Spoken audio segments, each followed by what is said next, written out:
Next problem ਆਪਾਂ discuss ਕਰਦੇ ਹਾਂ ਐਗਜ਼ਾਮਪਲ ਨੰਬਰ 48। ਇਹਦੇ ਵਿੱਚ ਦੇਖੋ ਕੀ ਹੈ, ਕਹਿੰਦਾ what mass of urea should be added in 100 gram water to decrease the vapour pressure of the solution by 25%। ਇਸ ਦਾ ਮਤਲਬ ਕੀ ਹੈ ਕਿ ਕਹਿੰਦਾ ਜੋ ਤੁਸੀਂ ਵਾਟਰ ਲਿਆ ਇੱਕ 100 ਗ੍ਰਾਮ ਵਾਟਰ ਲਿਆ, ਉਸ ਦੇ ਵਿੱਚ ਆਪਾਂ ਕਿੰਨਾ ਯੂਰੀਆ ਐਡ ਕਰੀਏ ਤਾਂ ਕਿ ਜੋ ਸੋਲੂਸ਼ਨ ਬਣੇਗਾ ਉਸ ਦਾ ਵੇਪਰ ਪ੍ਰੈਸ਼ਰ ਸੋਲਵੈਂਟ ਦੇ ਵੇਪਰ ਪ੍ਰੈਸ਼ਰ ਨਾਲੋਂ 25% ਲੋ ਹੋ। ਠੀਕ ਹੈ, ਤਾਂ ਕਿੰਨਾ ਯੂਰੀਆ ਐਡ ਕਰਨਾ ਪਊਗਾ ਆਪਾਂ ਨੂੰ, ਇਹ ਆਪਾਂ ਨੇ ਫਾਈਂਡ ਆਊਟ ਕਰਨਾ ਹੈ। ਤਾਂ ਦੇਖੋ ਫਾਰਮੂਲਾ ਆਪਣੇ ਕੋਲ ਇੱਕੋ ਹੀ ਹੈ, PA0 minus PA over PA0 that is equal to XB है ना। XB किस दे बराबर होता है, NB over NA plus NB। ठीक है, हुण इन्हू मैं लिख सकता है WB over MB over WA upon NA plus WB over NB। ठीक है, हुण अपने कोले फॉर्मूला की बन गया, PA0 minus PA is equal to this term. ठीक है, तो हुण अपने कोले ये सारे टर्म्स तो देखते की कुछ दिता होया।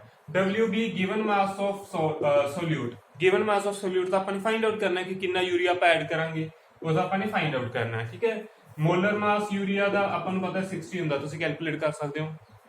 मोलर मास वाटर दा मोलर मास 18 हुंदा। किन्ने ग्राम वाटर लेना है, गिवन मास वो है 100 ग्राम अपन दिता होया है ना। तो ये सारियां टर्म्स तो हो गई। हुण इधर देखिए ਆਪਾਂ ਨੂੰ PA0 ਤੇ PA ਵਗੈਰਾ ਕੁਝ ਵੈਲਿਊਜ਼ ਨਹੀਂ ਦਿੱਤੀਆਂ, ਆਪਾਂ ਨੂੰ ਸਿਰਫ ਉਹਨੇ ਇੱਕ ਗੱਲ ਕਹੀ ਹੈ ਵੀ ਸੋਲਵੈਂਟ ਦੇ ਵੇਪਰ ਪ੍ਰੈਸ਼ਰ ਨਾਲੋਂ ਸੋਲੂਸ਼ਨ ਦਾ ਵੇਪਰ ਪ੍ਰੈਸ਼ਰ 25% लो करना है।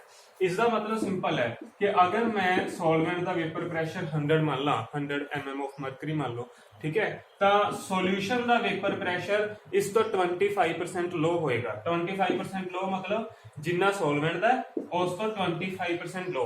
सॉल्वेंट का आप 100 मन्ने तो 100 का 25% कितना होंदा है 25, तो 100 चो 25 आप माइनस कर देंगे। ठीक है, तो अपने को कितना आ जाएगा 75।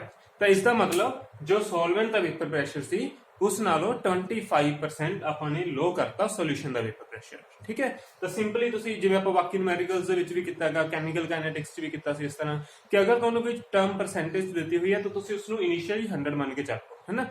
100 का 25 लो करांगे तो 75 बचेगा। तो सॉल्वेंट का वेपर प्रैशर अपने को 100 आ गया, सॉल्यूशन का वेपर प्रैशर अपने को 75 आ गया। हुण इहदे पुट करदे हां सारा कुछ।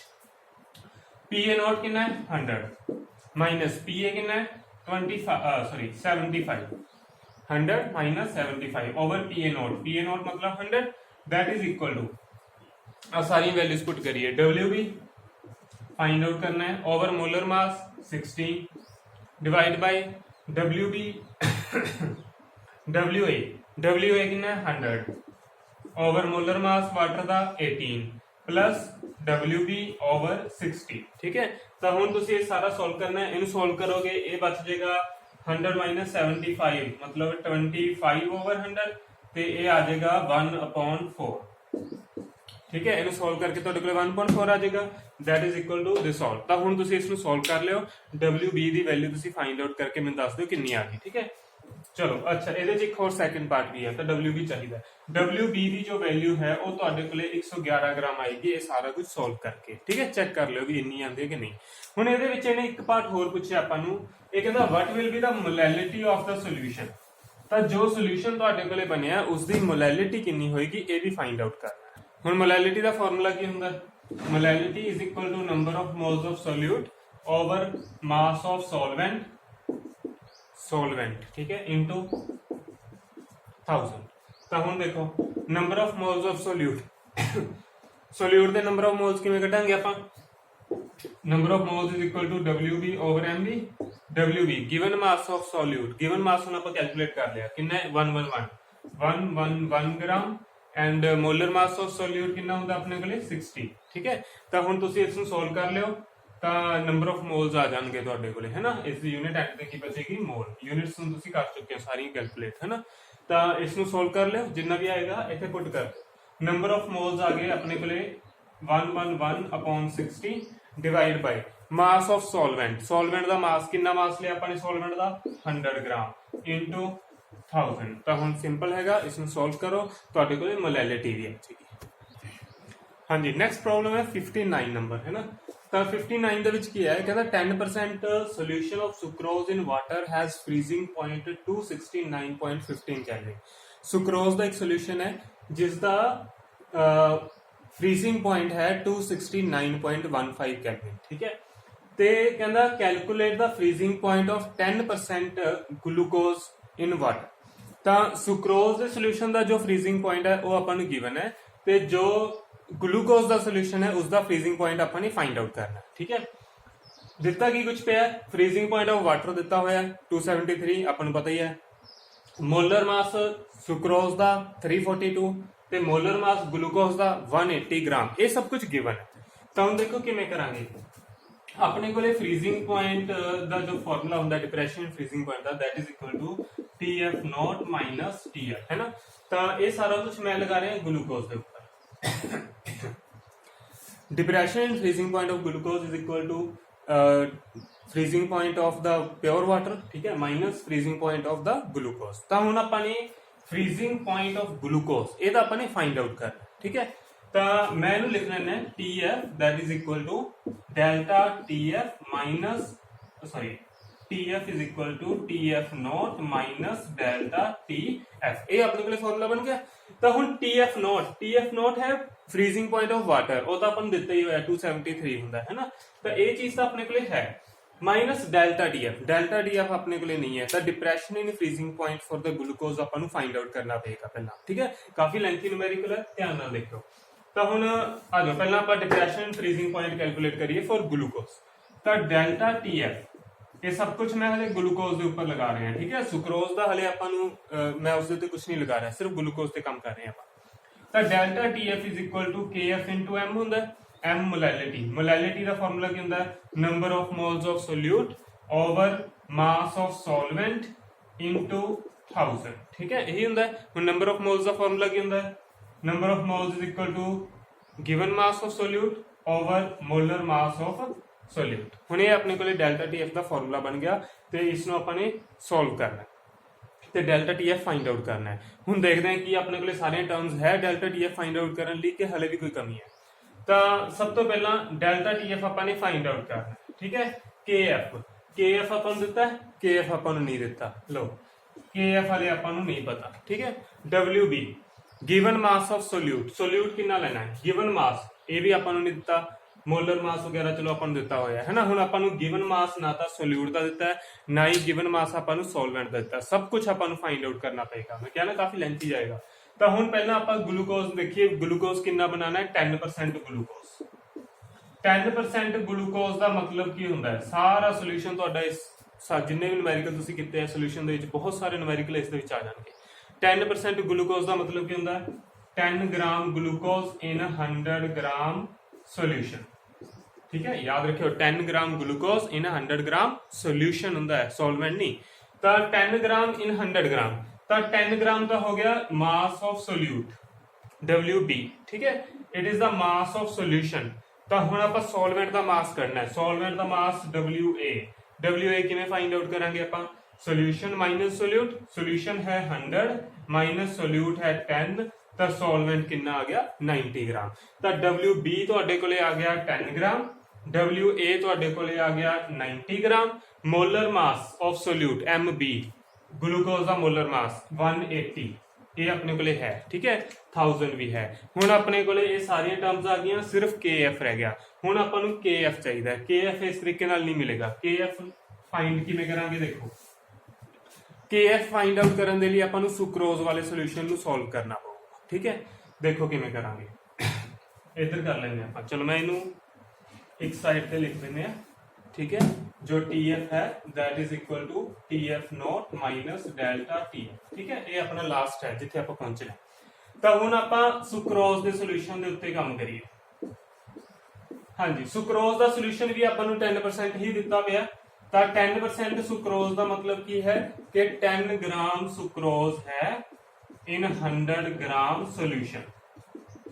ठीक है, 10 ग्राम सुक्रोज मतलब given mass of sucrose WB ही चलो रखो इनू, WB of sucrose is equal to 10 gram given mass of sucrose अपने को ले आ गया। अच्छा, वाटर का जो अपने को आएगा मास हो कितना आएगा, किमें कटांगे, सोल्यूशन माइनस सोल्यूट, सोल्यूशन है 100 ग्राम माइनस सोल्यूट है 10 ग्राम, तो ये कितना आ जाएगा 90 ग्राम। ये भी सारा कुछ सोल्यूट ਸੁਕਰੋਜ਼ ਵਾਲੇ ਸੋਲੂਸ਼ਨ ਵਾਸਤੇ ਹੈ ਨਾ। ਤਾਂ ਸੁਕਰੋਜ਼ ਵਾਲੇ ਸੋਲੂਸ਼ਨ ਦੇ ਵਿੱਚ ਗਿਵਨ ਮਾਸ ਆਪਣੇ ਕੋਲੇ ਆ ਗਿਆ 90 ਗ੍ਰਾਮ ਤੇ ਗਿਵਨ ਮਾਸ ਸੋਲਵੈਂਟ ਦਾ ਆਪਣੇ ਕੋਲੇ ਆ ਗਿਆ ਗਿਵਨ ਮਾਸ ਸੋਲਿਊਟ ਦਾ ਆ ਗਿਆ 10 ਗ੍ਰਾਮ ਤੇ ਗਿਵਨ ਮਾਸ ਸੋਲਵੈਂਟ ਦਾ ਆਪਣੇ ਕੋਲੇ ਆ ਗਿਆ 90 ਗ੍ਰਾਮ। ਠੀਕ ਹੈ, ਇਹ ਦੋਨੇ ਚੀਜ਼ਾਂ ਆਪਣੇ ਕੋਲੇ ਆ ਗਈਆਂ। ਤਾਂ ਹੁਣ ਆਪਾਂ ਨੇ ਇਸ ਸੋਲੂਸ਼ਨ ਚੋਂ KF ਦੀ ਵੈਲਿਊ ਫਾਈਂਡ ਆਊਟ ਕਰਕੇ ਇਹਦੇ ਵਿੱਚ ਪੁੱਟ ਕਰਨੀ ਹੈ। ਠੀਕ ਹੈ, ਤਾਂ ਹੁਣ KF ਦੀ ਵੈਲਿਊ ਫਾਈਂਡ ਆਊਟ ਕਰਨੀ ਹੈ ਤਾਂ ਡੈਲਟਾ TF ਵਾਲਾ ਫਾਰਮੂਲਾ ਲਗਾਉਣਾ ਪਏਗਾ। Delta TF is equal to KF into WB over WA into MB into 1000। ठीक है, सारा कुछ सुक्रोज वाले सॉल्यूशन वास्ते है। तो हुन डेल्टा TF किस दे बराबर हुंदा है? TF नॉट माइनस TF के बराबर हुंदा है। KF आपा ने फाइंड आउट करना है। WB अपने को है 10 ग्राम। ठीक है, ओवर WA आ गया 90 ग्राम इनटू MB सुक्रोज का मोलर मास है 342 इंटू 1000। ठीक है, तो हम TF not minus TF not की वैल्यू कितनी है? TF नॉट की वैल्यू है अपने को 273.15 प्योर वाटर का फ्रीजिंग पॉइंट दिता हुआ है ना, आ पे। ठीक है, प्योर वाटर का फ्रीजिंग पॉइंट माइनस TF मतलब फ्रीजिंग पॉइंट ऑफ सुक्रोज का फ्रीजिंग पॉइंट कितना है? सुक्रोज का फ्रीजिंग पॉइंट अपन दिता हुआ है 269.15। ठीक है, चलो हुण इथों तिकर मैंने सॉल्व करता। हुण तुसी अगे खुद काम करो। तो इथों तुसी की करना है, आ सारी इक्वेशन तुहाडे कोले बन गई। ठीक है, 269.15 that is equal to this.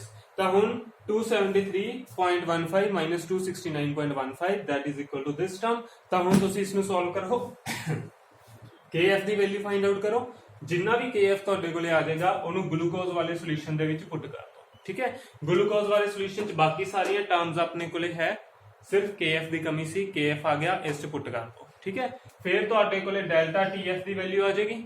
जिन्ना भी डेल्टा TF आएगा उन्होंने तुसी इस फॉर्मूले दे विच पुट करना है। इस फॉर्मूले च जदों पुट करोगे तुहाडे कोले TF आ जाएगा। ठीक है, TF नोट तो 273 ही है, तो डेल्टा TF चाहिए सी, डेल्टा TF इत्थों आ जाएगा। इनकी वैल्यू पुट करो तो तुहाडे कोले जिन्ना भी TF आएगा that will be the freezing temperature of the glucose. ठीक है, इस तरीके नाल सॉल्व करना है। सॉल्व करके मैंने आंसर भेज दिओ कितना आ गया। ठीक है, हाँ जी, हुण एक नैक्सट प्रॉब्लम है एग्जाम्पल नंबर 19। ठीक है, इहदे विच की है, मैं पूरी स्टेटमेंट नहीं लिख रहा, तुहानूं दस रहा। तो कहता एक 15 ppm जो है क्लोरोफॉर्म का सोल्यूशन दिता गया है। ठीक है, तो क्लोरोफॉर्म का जो सोल्यूशन है 15 ppm बाय मास है। तो इस सोल्यूशन नूं कहंदा तुसीं परसेंटेज दे विच चेंज करके लिखना है। ठीक है, तो सब तो पहले आपां नूं 15 ppm का मतलब पता होना जरूरी है। ppm का मतलब है पार्ट्स पर मिलियन। ठीक है, ppm की हुंदा पार्ट्स पर मिलियन। तो हुण इहदे विच की है, जिवें तुसीं देखो परसेंटेज वाला कीता सी है ना, जिवें आपां कह दिंदे आ 10% का मतलब आपां की कहंदे आ भी 10 ग्राम सोल्यूट इन 100 ग्राम सोल्यूशन। यही चीज आप कहने होंगे 10 ग्राम सोल्यूट इन 100 ग्राम सोल्यूशन है ना। परसेंटेज का मतलब होता है कि 100 ग्राम दे विच आपां ने कोई भी सोल्यूशन बनाना है ना, 100 ग्राम टोटल सोल्यूशन बनाना है। उवें पीपीएम का मतलब होता है कि 1 मिलियन सोल्यूशन बनाना है, 1 मिलियन ग्राम है ना। जिवें 100 ग्राम है उवें 1 मिलियन ग्राम हो जाता है। तो हुण जिवें मान लो कि तुहानूं 10 पीपीएम दिता होया है, तो इस स्टेटमेंट का मतलब की है? इस स्टेटमेंट का मतलब है कि 10 ग्राम सोल्यूट लेना। 10 ग्राम तो 10 ही रहेगा, तो गिवन मास ऑफ सोल्यूट तो 10 ग्राम ही रहेगा है ना। 10 ग्राम इन 1 मिलियन मतलब 10⁶ ग्राम सोल्यूशन। ठीक है, तो 1 मिलियन का मतलब होता है 10⁶। परसेंटेज का मतलब 100 ग्राम होता है, तो आप 100 ग्राम सोल्यूशन बनाने हैं। मिलियन का मतलब 10⁶, तो इन्ने ग्राम सोल्यूशन बनाना पड़ेगा। ठीक है, कोई ज्यादा डिफरेंस नहीं है, सिर्फ इतने 100 है तो इतने 10⁶ है। तो चलो फिलहाल आपको कितना दिता होया 15 ppm। तो हुण अगर आपको 15 ppm सोल्यूशन दिता होया है तो इसका मतलब की है 15 ppm का मतलब है कि 15 ग्राम तुसी सोल्यूट लेना है। सोल्यूट इत्थे क्लोरोफॉर्म है, तो 15 ग्राम क्लोरोफॉर्म लेना है that is present in 10⁶ gram solution. ठीक है, तो टोटल सोल्यूशन जो है मास, टोटल मास जो है सोल्यूशन दैट इज 10⁶ ग्राम। जो सोल्यूट है, सोल्यूट का मास है 15 ग्राम। ठीक है, हुण देखो आप इनू by percentage by mass they which express करना है। ठीक है, तो किवें करांगे? परसेंटेज का फॉर्मूला की हुंदा है किसी भी चीज का, that is equal to mass of solute, solute इत्थे है chloroform, over total mass of solution into 100 percentage का मतलब आप 100 लेना है ना, तो मल्टीप्लाई बाय 100। तो mass of chloroform, given mass of chloroform कितना है 15 ppm ਸੀਗਾ, 15 ग्राम हो गया, ठीक है। तो 15 ग्राम ਤੁਹਾਡੇ ਕੋਲ ਇਹ ਹੋ ਗਿਆ, divide by total mass of solution. Total mass of solution कितना ਦਿੱਤਾ ਹੋਇਆ ਆਪਾਂ ਨੂੰ 10 raised to power 6 ग्राम, ठीक है, इनटू 100, ठीक है। तो हम इन्हें सोल्व कर लो, ये बचेगा 15, ये कैंसिल हो जाएगा, 10 raised to power 4 रह जाएगा, ठीक है। तो इसमें सोल्व कर लो, ये आ जाएगा ਤੁਹਾਡੇ ਕੋਲੇ सोल्व करके, ठीक है। यही लिख लो बस इनू 15 into 10 raised to power -4, ठीक है। तो इन्ने परसेंटेज जो है ਤੁਹਾਡੇ ਕੋਲੇ ਇਹ ਸੋਲੂਸ਼ਨ ਬਣਿਆ, ਜੋ ਆਪਾਂ ਨੂੰ 15 ppm ਦਿੱਤਾ ਹੋਇਆ ਸੀ, ਉਹਨੂੰ ਆਪਾਂ ਪਰਸੈਂਟੇਜ ਚੇਂਜ ਕਰਨਾ ਸੀ, ਉਹ ਚੇਂਜ ਕਰ ਲਿਆ। ਅੱਛਾ, ਇਹਦੇ ਵਿੱਚ ਇਹਨੇ ਇੱਕ ਹੋਰ ਨੂਮੈਰੀਕਲ ਪੁੱਛਿਆ, ਉਹ ਕਹਿੰਦਾ ਇਸ ਸੋਲੂਸ਼ਨ ਦੀ ਮੋਲੈਲਿਟੀ ਵੀ ਫਾਈਂਡ ਆਊਟ ਕਰਨੀ ਹੈ। ਤਾਂ ਮੋਲੈਲਿਟੀ ਦਾ ਫਾਰਮੂਲਾ ਆਪਣੇ ਕੋਲੇ ਕੀ ਹੁੰਦਾ, number of moles of solute over mass of solvent into 1000, ਠੀਕ ਹੈ। ਇਹ ਹੁੰਦਾ ਆਪਣੇ ਕੋਲੇ। ਤਾਂ ਨੰਬਰ ਆਫ ਮੋਲਸ ਕਿਵੇਂ ਫਾਈਂਡ ਆਊਟ ਕਰਾਂਗੇ ਆਪਾਂ, ਦੇ ਕਲੋਰੋਫਾਰਮ ਦੇ ਨੰਬਰ ਆਫ ਮੋਲਸ ਕਿਵੇਂ ਫਾਈਂਡ ਆਊਟ ਕਰਾਂਗੇ, given mass over molar mass, ठीक है। गिवन मास अपने कोले कितना है, गिवन मास 15 ग्राम। हुणे मैं क्या कह रहा ना 15 ppm का मतलब की होता है, 15 ppm मतलब 15 ग्राम इन 10 raised to power 6 gram solution, ठीक है। बाय मास है तो दोनों साइड से ग्राम ही ग्राम आएगा। तो हुण 15 ग्राम ओवर मोलर मास, क्लोरोफॉर्म का मोलर मास तुसीं इत्थों कैलकुलेट कर लियो, ये आएगा 119.5 ग्राम पर मोल, ठीक है। तो इत्थों नंबर ऑफ मोल्स आ जाएंगे, नंबर ऑफ मोल्स इत्थे आपां पुट कर देंगे 15 ओवर 119.5, ठीक है। WA कितना होएगा अपने कोले, WA है गिवन मास ऑफ सॉल्वेंट। हुण सॉल्वेंट दा गिवन मास ये नहीं आपां नूं दित्ता होया है ना, चलो मास of solvent, mass of solution दा आपां नूं दित्ता होया, मास ऑफ सोल्यूट भी आपां नूं दित्ता होया, ते मास ऑफ सॉल्वेंट किवें फाइंड आउट करांगे, mass of solution minus mass of solute. Mass of solution कितना है 10 raised to power 6, बहुत ज्यादा है, माइनस मास ऑफ सोल्यूट 15। हम तुसीं देखो 10 raised to power 6 चों 15 माइनस करना है ना। तो जे तुसीं 10 raised to power 6 देखो बहुत लार्ज टर्म है, 15 देखो बहुत स्मॉल टर्म है, तो इसका मतलब कि अगर 10 raised to power 6 से तुसीं 15 माइनस करोगे या ना करोगे कोई बाला फर्क नहीं पएगा, है ना। तो इसको आप simply approximately equal to 10 raised to power 6 ही मान लेते हैं, ठीक है। तो जिन्ना भी तुहाडे कोले माइनस करके आएगा वो अप्रोक्सीमेटली 10 raised to power 6 ही होएगा, तो आपको माइनस करने की जरूरत नहीं है। तो तुसी सपोज करो कि जो मास ऑफ सॉल्वेंट है that is 10 raised to power 6, तो इसे पुट कर दो